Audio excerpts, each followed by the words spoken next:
হরিদ্বারের হর কি পৌড়ি গঙ্গার ঘাট। এই ঘাট কিন্তু হরিদ্বারের সবচেয়ে পুরনো গঙ্গার ঘাটগুলোর মধ্যে একটা। এই ঘাটে রয়েছে গঙ্গা মায়ের মন্দির এবং আরও অনেক মন্দির।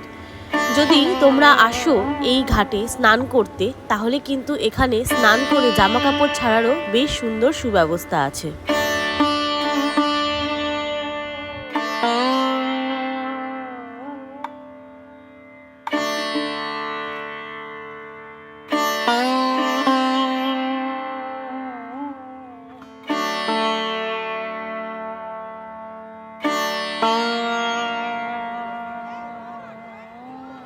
হরিদ্বারে সকাল সকাল পৌঁছে কিন্তু গঙ্গা স্নান করার জন্য এই গঙ্গার ঘাট একদম আদর্শ।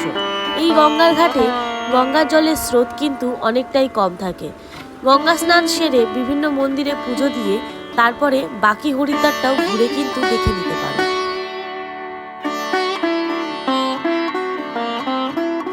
হরিদ্বারের সন্ধ্যাবেলার গঙ্গা আরতি কিন্তু বেশ বিখ্যাত।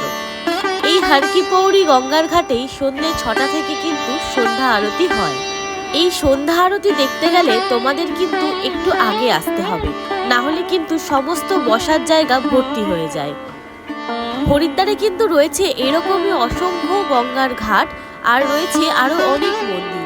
পুরো হরিদ্বার ঘুরে দেখতে প্রায় টাইম লাগে 2 থেকে 3 দিন। তাহলে আজকের ভিডিও আমি এখানেই শেষ করছি। দেখা হচ্ছে তোমাদের সঙ্গে নেক্সট মিনি ব্লগে।